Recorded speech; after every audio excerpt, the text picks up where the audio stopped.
በዚሁ የምናልፈው ወደ ስፖርታዊ መረጃዎቻችን ይሆናል። መረጃዎችን ሊያደርሰን ደግሞ ኪዳነ ማርያም ብርሃኔ እዚህ ስቱዲዮ እየጠበቀን ይገኛል። ኪዳነ ማርያም የአየር ሰዓቱን ላንተ ለቃለሁ። አመሰግናለሁ ተሸነው።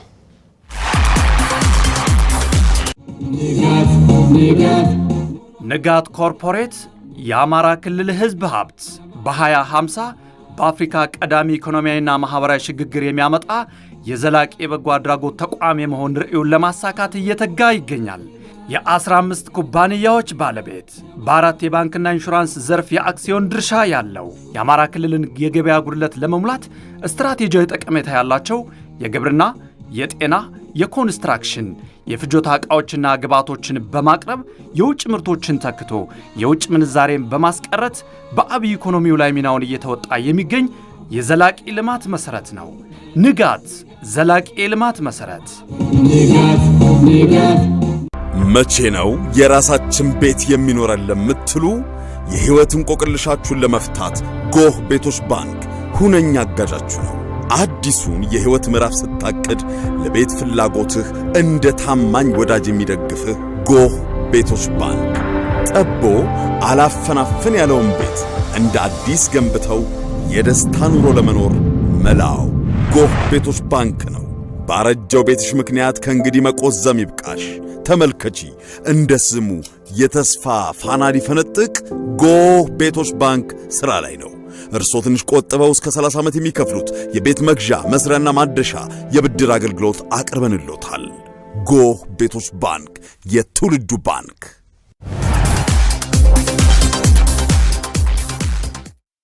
ተመልካቾች እንደምን ዋላችሁ? ከአሚኮ የስፖርት ዘገባዎች እንደሚከተለው ወደ እናንተ ይደርሳሉ። በቅድሚያም ቤትኪንግ ኢትዮጵያ ፕሪሚየር ሊግን አስቀድማለሁ።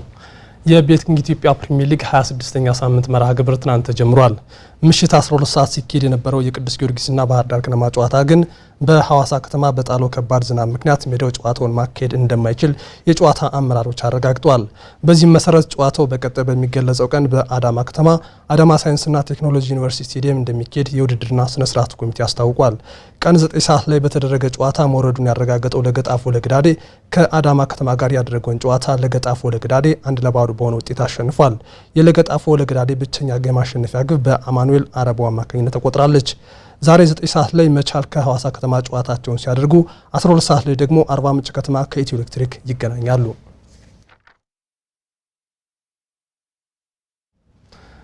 ሞጣ ከነማ እግር ኳስ ክለብ ዘንድሮ ወደ ከፍተኛ ሊግ ያደገ ብቸኛው የአማራ ክልል ክለብ ሆኗል። ክለቡ በርካታ ችግሮችን ተቋቁሞ በአጭር ጊዜ ውስጥ የሀገሪቱን ሁለተኛ ሆነውን የሊግ እርከን ተቀላቅሏል። በተገኘው ድል ሳይዘናጉ በቀጣይ ክለቡን ውጤታማ ለማድረግ ከወዲሁ የሁሉም እገዛ እንደሚያስፈልጋቸው ምክትል አሰልጣኙ ተናግሯል። ስለሽ ተሾመ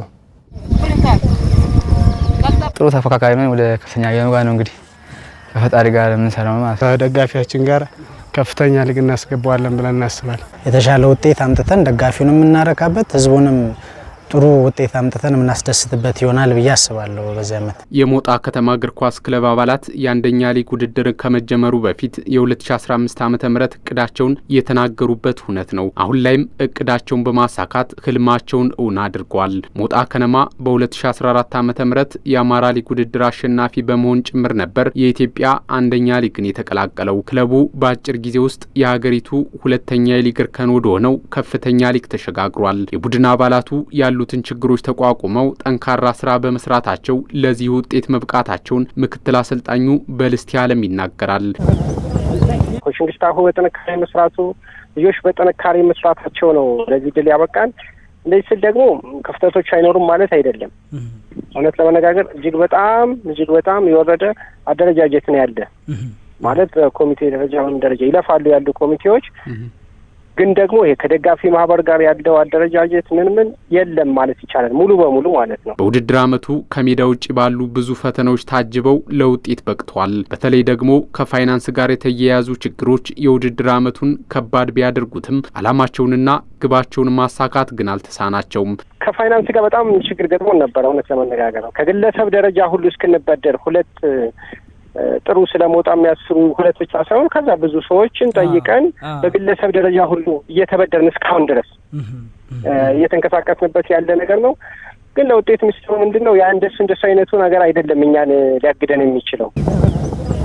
በተገኘው ውጤት ሳይዘናጉ ከሌሎቹ ክለቦች ልምድ በመውሰድ ጠንካራ የደጋፊ ማህበር በማደራጀትና የሀብት ምንጮችን በመፈለግ ክለቡን ውጤታማ ለማድረግ መስራት እንዳለባቸው ምክትል አሰልጣኙ ተናግሯል። ይህንንም ለማድረግ በዘርፉ ልምድ ካላቸው ክለቦች፣ ተቋማትና ግለሰቦች እገዛ እንደሚያስፈልጋቸው ከወዲሁም ይጠይቃል።